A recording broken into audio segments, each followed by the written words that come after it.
Nobody wants a china cabinet or a hatch because they're just too big and they take up a lot of space. Quite frankly, they're outdated. So how do we save these from ending up in the trash?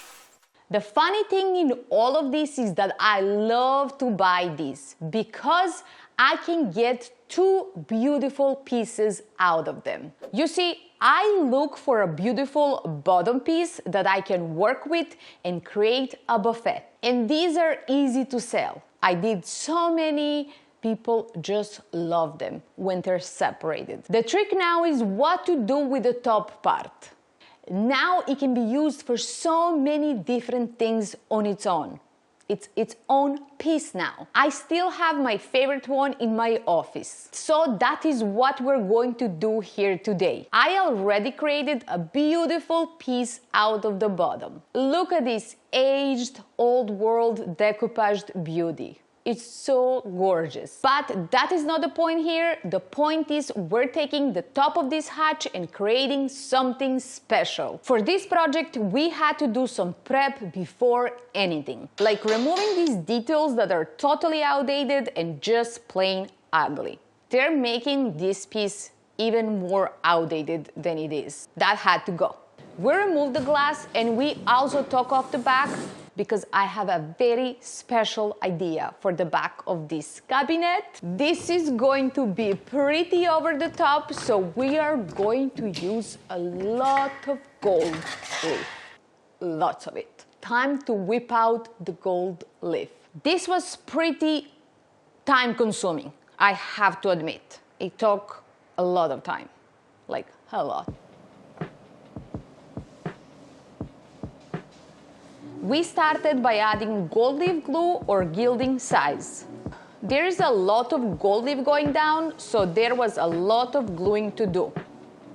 The glue took about 45 minutes to apply, but working on the inside was a struggle.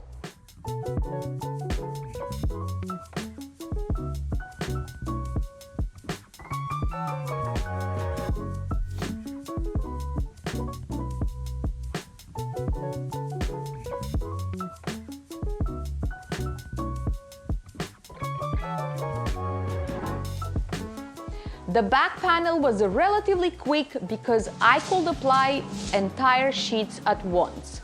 Even though this looks very complicated, it goes really fast. You are putting whole sheets next to each other. It goes so quick and I can be doing that all day long. No issues there. But once I got to the inside, it was a whole different story. Like, it was a torture. This took me hours and hours to apply. For a second, I asked myself, why I'm even doing this? Is this even worth it?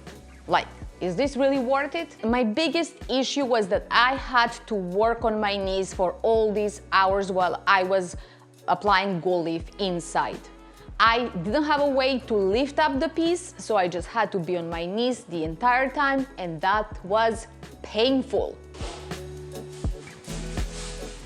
After it was done, I started brushing off all the extra gold leaf.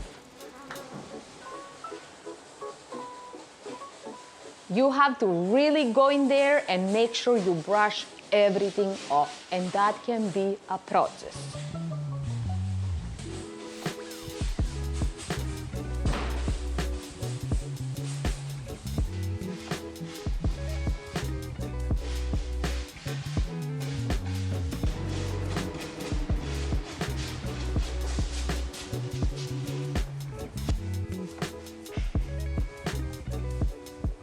There was a lot and it was everywhere. Another tedious part of the job.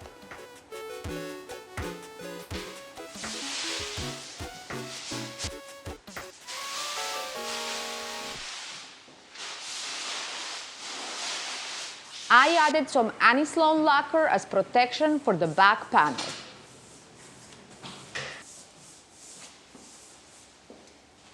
Now for some fun stuff. And don't get me wrong, gold leafing is fun. Usually it's fun. But gold leafing a cabinet inside while you're on your knees for 10 hours, it's not fun. So, just to make that clear, gold leaf is fun. Gold leafing is fun. I wanted to create the look I did on my store wall. It's such a beautiful technique, and as I said, we are going over the top with this makeover. We're going over the top. I needed that in my life. I needed to be so over the top.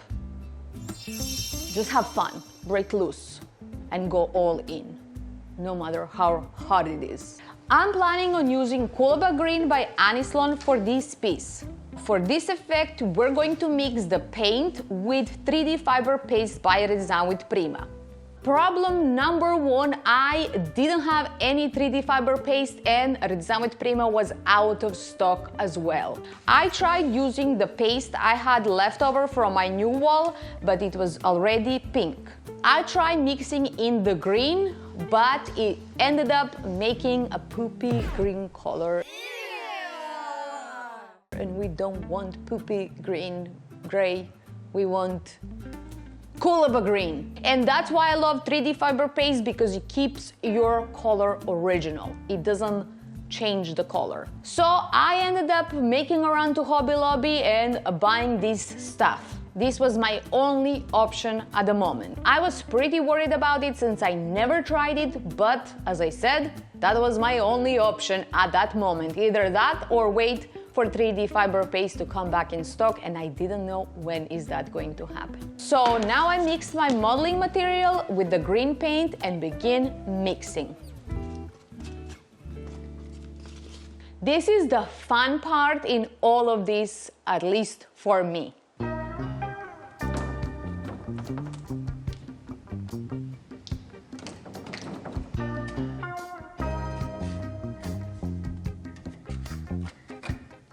I don't know why I enjoy adding this paste over the gold leaf and scraping everything with a trowel. I don't know why I love it, but I do love it so much. It is so satisfying. This is kind of personal preference, how much you want to do this, but this is the way I like to do it. I just add a thick amount and tap it on to create texture. Then I knock it all down and kind of flatten it.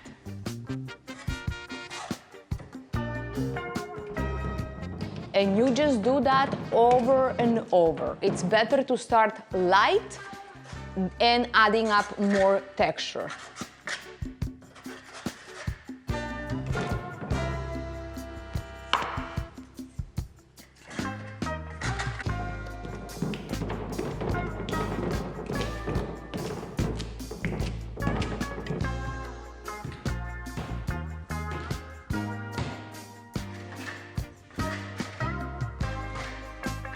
That is just so beautiful and gorgeous and yummy, and I really, really love it. And one question I got so much when I did the wall video is, why do you cover all that gold leaf with a 3D fiber paste?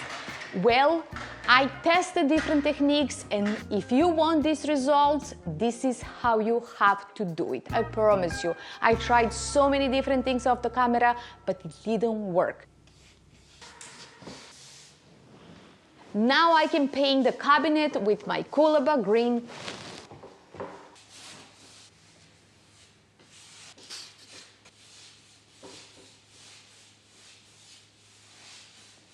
This is where I realized the problem number 2. Once I was done gold leafing inside, I ran out of my patience, so I just grabbed the vacuum and started vacuuming the rest of the gold leaf that was laying inside the cabinet. And I made a huge mistake there. I scratched the gold leaf all over with the vacuum. So do not do that. That's because I was tired and cranky and grumpy. So that's what you get for being grumpy and cranky and crybaby. Super ugly, so we're going to have to go over it and gold leaf it again. Just the bottom. Not a big deal, but definitely a mistake, and I should have known better. Then I did same process for everywhere else I wanted the gold leaf to go.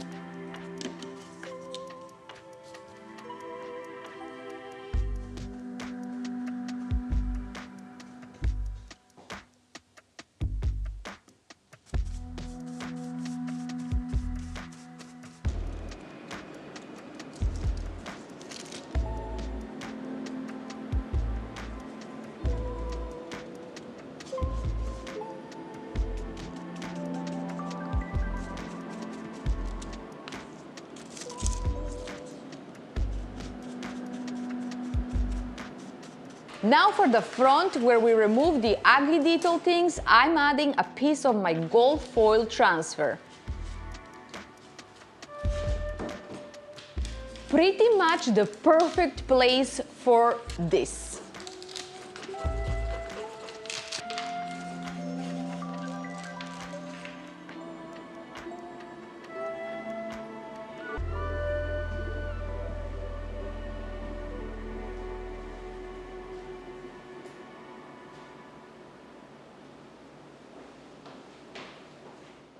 It's time for some legs. I got these from Amazon and they should work perfect for my cabinet. We quickly realized we didn't have enough room for the legs to drill onto the bottom. So my husband had to make a border. I sealed a few small imperfections with Bondo.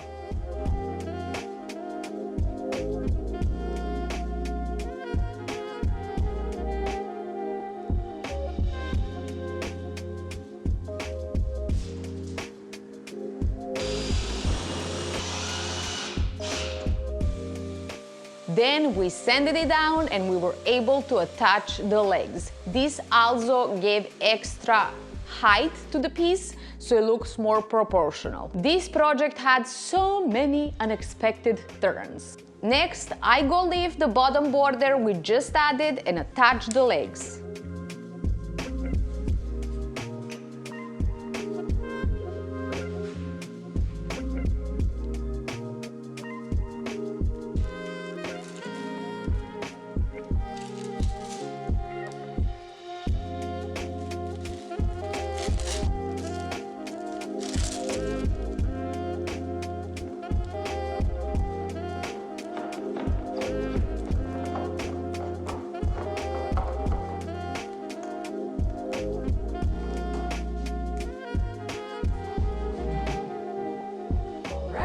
Then I got my first look of how the piece is going to look and I got overwhelmed with joy.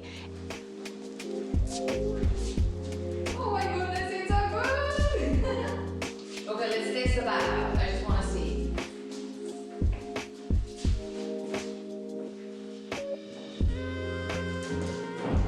Oh my god, it looks so good! Oh my goodness, I love it so much! It looks gorgeous, it looks like my wall art. Oh my god, this is the best piece ever I've done in my life. This is why I do what I do, because the end results are just so satisfying. No matter how hard is the project, it's so satisfying at the end. All that was left to do now is seal everything for protection. I seal the inside gold leaf with lacquer and the rest of the piece with clear wax.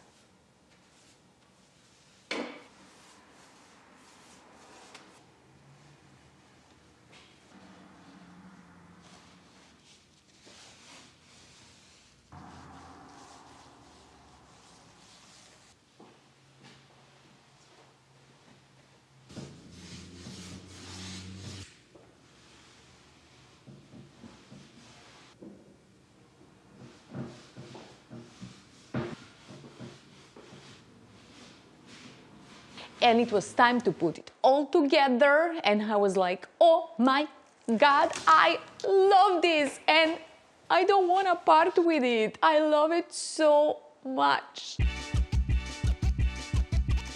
Look at this piece. I was impressed. This is probably my longest project that I ever was working on, because usually I take about 5, 6, maximum 7 days to do one project, but this one took me 11 working days, and that's a lot. I think this is one of a kind piece. I do think this is my masterpiece. I probably think this is the best piece I have created this year, and I'm so in love with it, and I'm so happy that I saved it from the trash. And I really hope that gives you an idea what you can do with your old hatches. Do not throw them away, just save them, just play with them, that's better.